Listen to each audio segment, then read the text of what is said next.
ঐতিহ্য আর সংস্কৃতির মিলনে রাঙামাটিতে তৈরি হলো উৎসব মুখর পরিবেশ। নাচ, গান ও রঙিন সাজে উদযাপিত হয়েছে আন্তর্জাতিক আদিবাসী দিবস। রোববার সকালে রাঙামাটি পৌরসভা প্রাঙ্গণে নানা আয়োজনে দিবসটি পালন করা হয়। অনুষ্ঠানে চাকমা, মারমা, ত্রিপুরা ও তঞ্চাঙ্গা জাতিগোষ্ঠীর শিল্পীরা পরিবেশন করেন নিজেদের ঐতিহ্যবাহী গান ও নৃত্য। বেলুন উড়িয়ে শুরু হয় আয়োজন। এরপর একে একে মঞ্চে উঠে আসে পার্বত্য চট্টগ্রামের বিভিন্ন জাতিগোষ্ঠীর সংস্কৃতি ও ঐতিহ্যের নানা রূপ। তবে শুধু উৎসব আর সংস্কৃতির পরিবেশনাই নয়, অনুষ্ঠানে উঠে আসে অধিকার আর স্বীকৃতির দাবিও। সবার আগে আমি এখানে আসছি যেহেতু আমার অবশ্যই একটা ক্লেম আছে।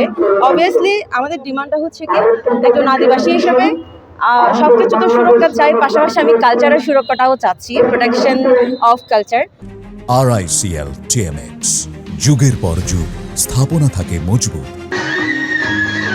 বক্তারা বলেন, দেশের বৈচিত্র্যময় জাতিগোষ্ঠীর সংস্কৃতি আর অধিকার নিশ্চিত না হলে সত্যিকারের অন্তর্ভুক্তিমূলক বাংলাদেশ গড়ে তোলা সম্ভব নয়। এ সময় পার্বত্য চট্টগ্রাম সহ দেশের আদিবাসীদের সাংবিধানিক স্বীকৃতির দাবি জানানো হয়। আদিবাসী হিসেবে, পাহাড়ের একজন নাগরিক হিসেবে সাংবিধানিকভাবে আদিবাসীদের যেন অধিকারটুকু দেওয়া হয়, এটাই আমার দাবি। আজকে যে আন্তর্জাতিক আদিবাসী দিবস, এই দিনে আমরা প্রত্যাশা করি, কামনা করি, এই দিনে প্রত্যেকটা আদিবাসী, প্রত্যেকটা মানুষ যেন সুখে শান্তিতে থাকতে পারে, এটা আমাদের প্রত্যাশা। অনুষ্ঠানে শিশির চাকমা বলেন, সরকার রংধনু জাতি গঠনের কথা বলেছে, কিন্তু একটি বড় অঞ্চলকে অন্ধকারে রেখে কোনোভাবেই সেই লক্ষ্য অর্জন সম্ভব নয়। রংধনু জাতি হবে, 7টি রঙের বৈচিত্র্য, একটি রং হবে, যে রংটি বাংলাদেশের বৈচিত্র্যময় রাজনীতির পরিবর্তন করবে। কিন্তু না, এত বড় একটা অঞ্চলকে এ কষ্টের মধ্যে রেখে, এই বৈষম্যর মধ্যে রেখে, এত বড় একটা অঞ্চলকে অন্ধকারের মধ্যে রেখে বাংলাদেশের কোনো অবস্থাতে রংধনু জাতি গঠিত হতে পারে না। এদিকে আলোচনা ও সাংস্কৃতিক পরিবেশনা শেষে বের করা হয় বর্ণাঢ্য শোভাযাত্রা।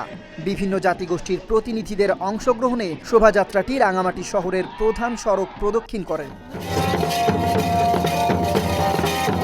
সবশেষ শোভাযাত্রাটি গিয়ে শেষ হয় জেলা শিল্পকলা একাডেমিতে। নৃত্য, গান আর ঐতিহ্যের এই আয়োজন শুধু উৎসবের আবহাওয়াই তৈরি করেনি, পাশাপাশি তুলে ধরেছে দেশের বৈচিত্র্যময় সংস্কৃতি, অধিকার আর স্বীকৃতির প্রত্যাশার কথাও। Desk report, Dhaka post.